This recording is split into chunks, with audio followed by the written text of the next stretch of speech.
Happy Monday, everyone. Welcome to Benzinga's The Week Ahead. My name is Brent Slava. I am head of our news desk here for the Benzinga Pro team. Also joined with me, Senior Vice President Benzinga Pro, Steven Big Beat or Big Beat. How are you doing? How was your weekend, sir? I'm good, man. Down here in South Florida, we had Gasparilla, so I got to enjoy that from a float. So it was nice. Good to hear. Good to hear. Okay, everyone. The week ahead is the Benzinga News Desk quick look at upcoming items for the week. We're going to go over items that would be important from the weekend. We'll give you a preview of big news items to watch. We'll give you a preview of economic data points you'll see this week, and also notable earnings and any other kind of special things we want to give you a heads up for. So let's get started. Big news from the weekend, obviously, continuation of the China coronavirus, definitely, elevating to some fear level here, a little perspective. So last week when we talked about the coronavirus outbreak, we had, let's see, we had 200 cases reported. And again, this was last Tuesday. We didn't do the show on Monday like we normally do because we had the MLK Day holiday. On Tuesday last week, we had 200 cases of coronavirus confirmed. Coming out of this weekend, we are up to almost 3,000 cases of confirmed coronavirus. We had 80 deaths related to this. Stocks are impacted by this pretty heavily today. S&P 500 futures, something that I look at throughout the day, down 1.5%.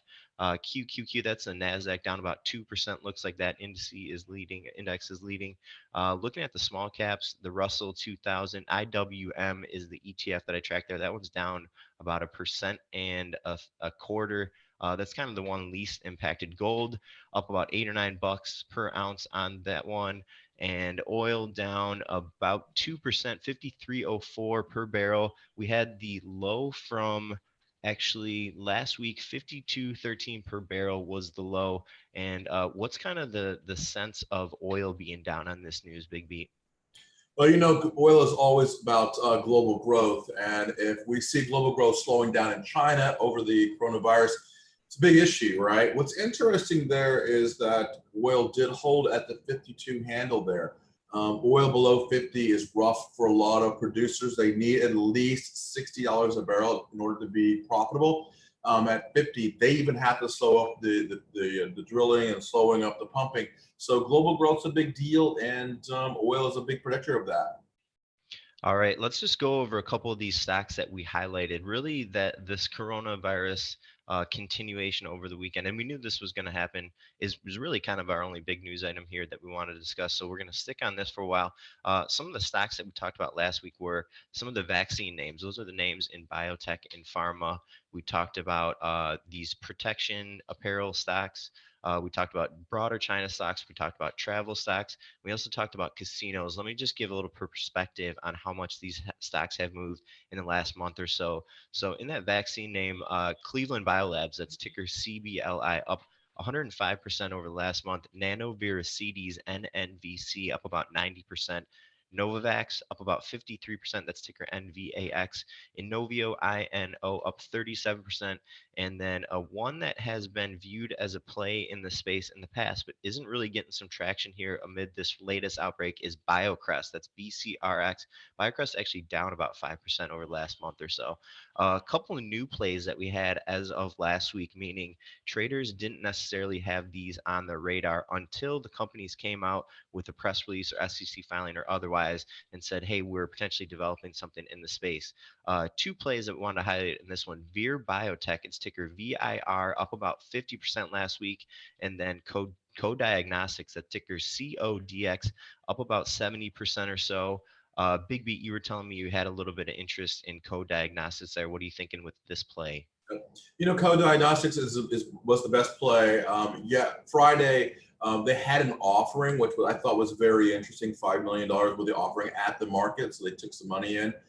When that play dropped, I picked a lot of it up, but then Co-Diagnostics CDOX, I dumped it this morning at around 292. So obviously, look, it could be some more play out there, but they are quite fast on developing their virus immunity issue here. But the problem here is that the incubation period of the coronavirus is 15 days. So even if we get something out there, are they on time yet? I think not.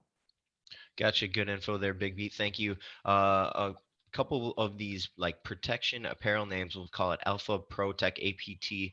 They make, as far as I understand, masks pretty much that go over your nose and mouth. Stocks up 50%. Lakeland Industries, that's LAKE. They have been formally viewed as a play in this space as they are the maker of hazmat suits. So they basically keep protected from exposure, up 30% over the last month or so. I was just doing some quick numbers on these ones. Lakeland, Big B, you got any insight on that one? Yeah, Lakeland Industries near my area here down in Tampa. They're up in Lakeland, Florida. They have a couple of things. They have bio suits. They also have fire retardant suits. They make all kinds of things, even for firefighters and things of that. So as governments make more money and they expand their cities, and people are moving back into cities. So Lakeland is not just for biohazard suits, but Okay. right now that's what they're focused on. Okay, and then looking at these broader, more important China stocks, this will show you a bit more of, reflecting what's happening over there, I'm sure, in mainland China and kind of these concerns related to this. Alibaba, one of the bigger players there in China, down 6% over the last week or so. And then Baidu, BIDU, down about 3.5%. A couple of travel stocks that we looked at last week, TCOM, that's travel.com, they are China based, down 11%. One of the important Chinese airlines, its ticker CEA, China East Airline, down 20%. And then Big B, smartly last week you were highlighting the concern for places where a lot of people are gathering, casinos being big one of those big areas. Melco, MLCO is our big player in Macau, down 22%. MGM, that's a more Vegas-based name, but they have a ton of exposure in China, down about 11%. Yep, and we nailed Nelco, obviously. But also, when you're gathering at places, not just casinos, but think of like a Starbucks in China, like Luckin Coffee, Yep. LK. Yeah, absolutely. All right, so we'll jump down into our upcoming economic data for this week, and actually, we'll start off with one that just hit a little bit ago. And that's our Dallas Fed manufacturing, a reading of manufacturing in the Dallas region. Expectation from economists was for a decline, minus 3.1 reading. The reading actually came in at minus 0.2%, minus point no percent. That's just the reading. And Big B, you were like intrigued by this. We've been hammering that, manufacturing data has kind of been concerning, and you were actually like a little optimistic that Yeah, this was higher. a bright spot in the economy here. I know everybody's been a little bit down lately. Manufacturing numbers have been down, jobs have been down, and look, let's be honest, a bright spot. We're almost not contracting anymore. So well done, Dallas. Yeah, and our producer for our morning trader show, Pre-Market Prep, Spencer Israel, he was kind of highlighting that, in the face of these concerns related to coronavirus, the manufacturing figure and a lot of econ data this week probably isn't going to have the hugest impact. The stock market didn't really react at 10:30 when we got that Dallas Fed reading. Coming up tomorrow at 8:30 a.m., we're going to be durable goods data. On Tuesday, 9 a.m., we're going to get a look into some housing. We get the S&P Case-Shiller Home Price Index. We had new home sales data that came in today. It was worse than expected, but the home builder instrument that I like to look at, that's the XHP ETF, didn't really react positively or negative either way to that data today. Wednesday at 10 a.m., more data on housing, pending home sales. So keep that XHB on your radar. And then probably our important, market or econ related item for the week on Wednesday at 2 p.m. We're going to get a Fed statement. We're going to get a Fed interest rate decision and the following press conference. Bigby, what's our expectations that investors need to know about for this week in the Fed? I think the Fed's going to stay the course. Nothing big there. Yep. Just kind of want to see what they're going to say, but I don't see anything at all. Okay, and then on Thursday, 8:30 a.m., we're going to get our first reading for Q4 GDP. When we get these GDP figures, we get first reading, a preliminary reading, we get the second reading, and then we get a final reading. So this is going to be the first one. So for these preliminary ones, usually you'll expect a revision by the time we get over to our final data point. And then Friday at 6:25 a.m. Eastern Time, we're going to be getting some production data out of OPEC. So that will be impacting our oil market. Let's jump over to earnings this week. Want to get these on your guys and gals radar.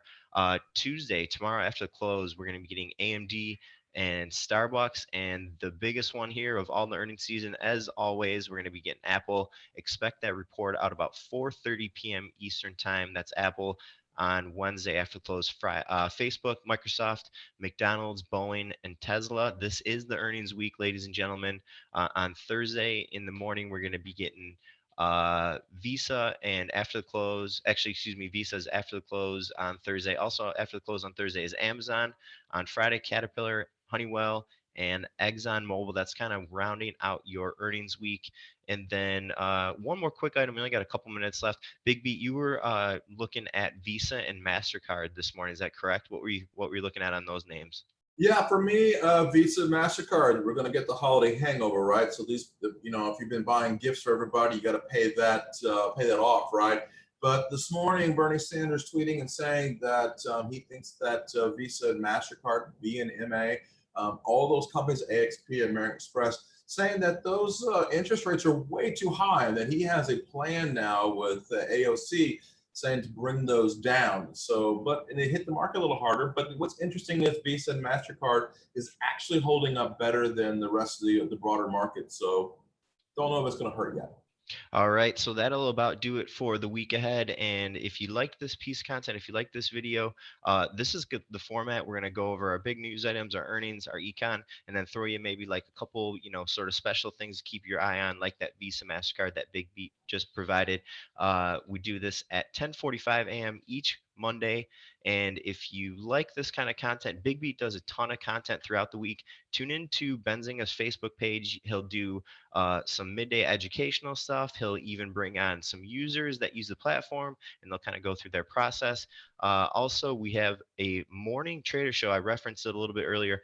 It is called Pre-Market Prep. It runs Monday through Friday. It runs from 8 a.m. to 9 a.m.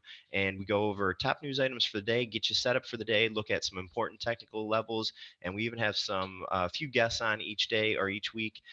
So if you like this content, again, tune in and we will see you next week. I hope everyone has a great trading week. Later, everybody.